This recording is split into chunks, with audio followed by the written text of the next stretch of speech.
Звони маме, говори, что куда-то ушла.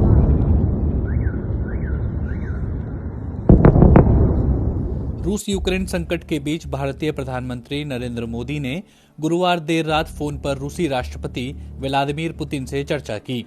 चर्चा के दौरान पुतिन ने प्रधानमंत्री मोदी को यूक्रेन के बारे में ताजा स्थिति से अवगत कराया। वहीं प्रधानमंत्री मोदी ने कहा कि वो मानते हैं कि रूस और नेटो के बीच जो भी मतभेद हैं उन्हें बातचीत के जरिए सुलझाया जा सकता है। प्रधानमंत्री मोदी ने तत्काल हिंसा रोकने की अपील की और कहा कि राजनयिक बातचीत के लिए सभी पक्षों को ठोस कोशिश करने की जरूरत है। नरेंद्र मोदी ने यूक्रेन में फंसे भारतीय नागरिकों की सुरक्षा को लेकर भी पुतिन से चर्चा की और कहा कि सभी भारतीय नागरिकों को सुरक्षित यूक्रेन से निकालना और देश वापस लाना उनके लिए सबसे बड़ी प्राथमिकता है। दोनों नेताओं में इस बात पर भी सहमति बनी कि मौजूदा तनाव के बीच दोनों मुल्कों के अधिकारी और राजनयिक साझा हितों के मुद्दों पर एक दूसरे के साथ लगातार संपर्क बनाए रखेंगे। इससे पहले भारत के विदेश सचिव हर्षवर्धन श्रृंगला ने कहा था कि यूक्रेन में करीब 20,000 भारतीय रहते हैं। उन्होंने बताया कि बीते कुछ दिनों में 4,000 भारतीय यूक्रेन छोड़ चुके हैं। हर्षवर्धन श्रृंगला ने कहा है कि भारत ने यूक्रेन के हालात से निपटने के लिए कई कदम उठाए हैं। उन्होंने कहा कि यूक्रेन में तेजी से घटनाक्रम बदल रहा है। उन्होंने बताया कि हालात से निपटने के लिए उठाए गए कदमों में वहां रह रहे भारतीय नागरिकों का पंजीकरण करना भी शामिल है। श्रृंगला ने कहा कि ये काम 1 महीने पहले ही शुरू हो गया था। ऑनलाइन पंजीकरण से ही पता चला था कि यूक्रेन में 20,000 भारतीय रहते हैं।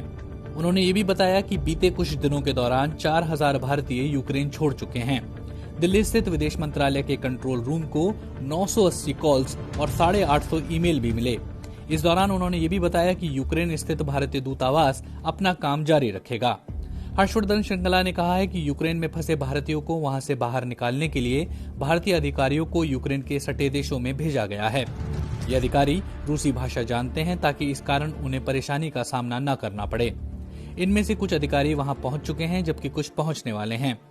श्रृंगला के मुताबिक यूक्रेन से सटे पोलैंड, रोमानिया, स्लोवाकिया और हंगरी में मौजूद भारतीय राजदूतों से कहा गया है कि वो यूक्रेन से बाहर निकल रहे भारतीयों को इन मुल्कों में आने दें ताकि उन्हें वहां से भारत लाया जा सके। भारतीय दूतावास की ओर से गुरुवार को यूक्रेन में रहने वाले भारतीय नागरिकों के लिए तीसरी एडवाइजरी जारी की गई। इससे पहले भारतीय दूतावास 2 बार ऐसी ही एडवाइजरी जारी कर चुका है। इसमें भारतीय नागरिकों से कहा गया है कि वो जहां हैं वहीं सुरक्षित रहें। एडवाइजरी में लिखा है, जैसा कि आप जानते हैं कि यूक्रेन में मार्शल लॉ लागू कर दिया गया है और इसकी वजह से आवाजाही मुश्किल हो गई है। ऐसे सभी छात्र जो कि कीव में फंस गए हैं और रुकने के लिए जगह नहीं है, मिशन ऐसे सभी छात्रों की व्यवस्था करने के लिए सरकारी संस्थाओं के संपर्क में है। हमें इस बात की जानकारी है कि कुछ स्थानों पर हवा में गूंजते एयर सायरन के साथ साथ बमबाजी से जुड़ी चेतावनी भी दी जा रही है। अगर आप ऐसी स्थिति में फंसे हैं तो गूगल मैप पर नजदीकी बम शेल्टर की लिस्ट है जो कि जमीन के अंदर बनाए गए हैं।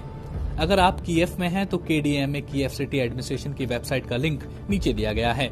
इसके साथ ही बताया गया है कि जहां एक और मिशन इस स्थिति का संभावित समाधान तलाश रहा है, वहीं आप अपने आसपास के हालात से अवगत रहें, सुरक्षित रहें और जब तक बहुत जरूरत न हो तब तक अपने घर न छोड़ें और अपने दस्तावेज हमेशा अपने साथ रखें। इसके साथ ही यूक्रेन में भारतीय राजदूत पार्थ सतपथी ने कहा कि कीव स्थित भारतीय दूतावास लगातार यूक्रेन में रह रहे भारतीयों को सुरक्षित रखने की दिशा में काम कर रहा है।